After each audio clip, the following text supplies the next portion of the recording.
Hey everybody, welcome to a new day, which means you have new opportunities. And guess what? You never know where those opportunities are going to come from.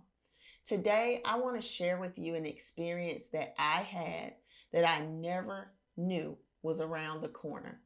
Stay tuned as I share with you this blessing in disguise. Welcome to a new day. I'd like to thank you for joining us at the Bereaved Parents Club, where we focus on conversations involving real people, real stories, and real healing. May the message of this day be a lamp upon your feet in your journey. A couple of weeks ago, I shared with you all that I left the field of education after nearly 11 years. My grief was just too overwhelming for me. I needed a break. And when I made that decision, a couple of weeks later, maybe not even that, here comes my husband, my support. I have to deploy. Man, if anything else could have hit the fan. I'm going through depression.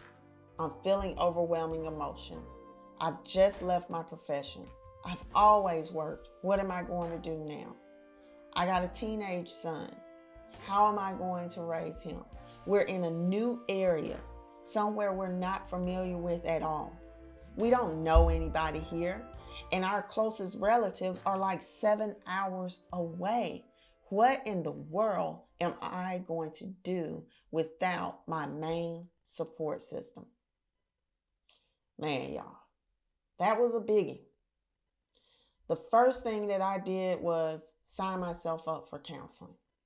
And in counseling, she saw that oftentimes I took the lead. I'm very much an alpha person. I want to handle everything. I want to do everything. If you need a dependable person, hey, here I am. Tisha, she asked me to stop being that person. With everything that I was going through, I needed to let some things go. She asked me to walk away from negative conversations. She asked me to not sign up for things that were required of me, 9 to 5, a responsibility that I must do, and instead turn it into things that I want to do. Make it more about leisure. Make it more about building yourself back through the things that you desire to do. So my son and I, we started going to this local church. And one Sunday, they got in front and said, the food pantry needs some volunteers. And I was like, whoa, this fits the bill of what my therapist was talking about. It's something that's more leisure. It's not something I have to do all the time. If I wanted to go and help, I could go and help one week. If I wanted to skip a week, I could skip. It wasn't something I would be mandated. Plus, when you help others, in turn, you help yourself. So I thought, hey, let me sign up for this. And that same week, on a Wednesday or Thursday, I believe Wednesday, I showed up, and to my surprise, I was the youngin' of the group. Now, at that time, I was like 37 years old. I don't really consider that young, but I guess everyone else my age was probably in their 9 to 5s. Most of the people in there, they were in their 60s, even upward to their 70s. And that was very impressive to me that they were still giving back within their community and holding it down, y'all. Well, I told you it was called the Pantry, and I treated it just like that. Nobody didn't know me. They didn't know where I was from, didn't know how many kids I had, didn't even know if I was married because I didn't wear my ring due to the work that we were doing. They didn't know, most importantly, that I had lost a child. I found safety in the pantry. I hid myself in the pantry. Now, while I was there, I was quiet at first, but then as they began to talk to me, I started to joke with them and everything like that, and it was fun. It was releasing. Every time I would go, I would laugh, and laughter brings life, y'all. And more importantly, it turned out that I wasn't really helping people as much as I was getting help, because these elders, they were pouring so much wisdom into me as they shared their trials and tribulations and their successes in life. Where I was empty, y'all, they started to fill me up again. And I started to look at it, not as somewhere that I went to help others to sort out food and all of that. It was like my weekly refreshment, like a weekly well for me. But get this, here's the trip.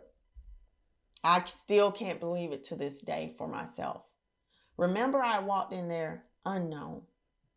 And yeah, by this time, they know a little bit. Like, hey, she has a son. He's in school here. Hey, her husband is deployed.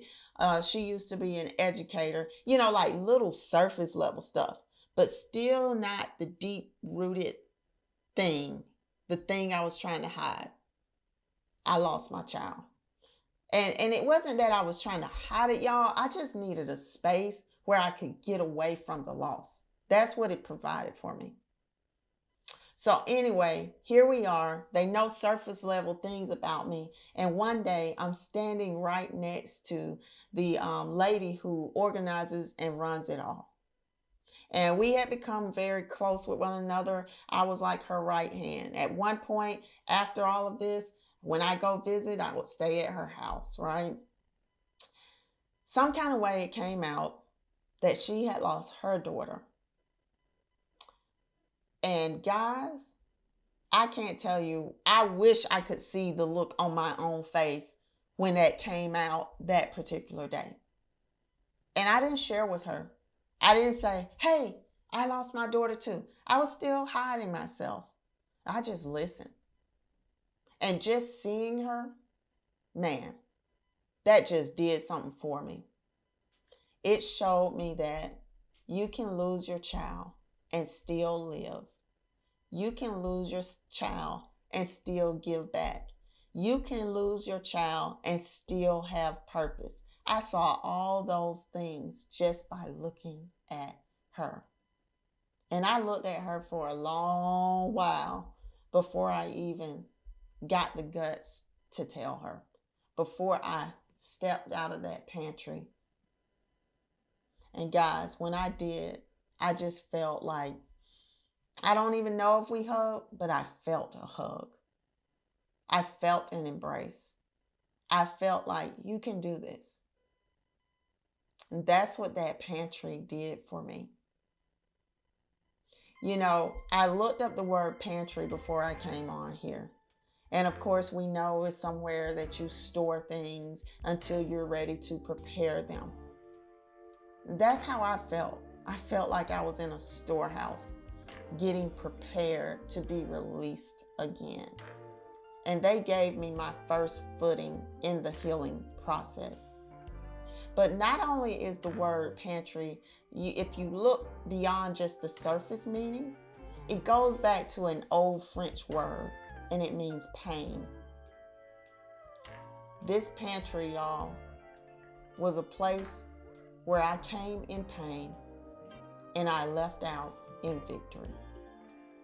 And I owe it all to every single one of those individuals that I met with and worked with every single Wednesday.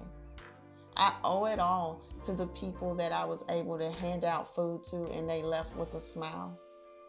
And more importantly, I owe it all to the lady who was my example and still is, that life goes on.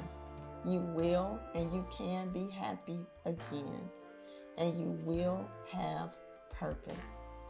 That's what she taught me, and I hope you were able to glean that for yourself as well. Until next time, y'all, be present in your healing, and always, no matter what, y'all keep the faith.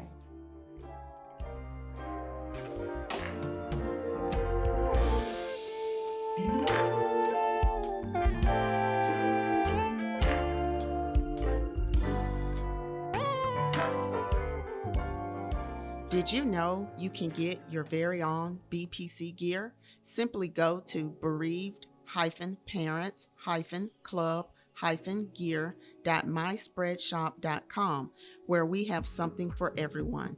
Our 17 designs represent the various ways parents lose their children, and these can be applied to any of the men and women's clothing as well as all of the accessories. Shop for your BPC gear today to show unity in our journey towards healing and to help eliminate stigmas as we take charge of being a bereaved parent in today's society. All proceeds go towards our first BPC conference.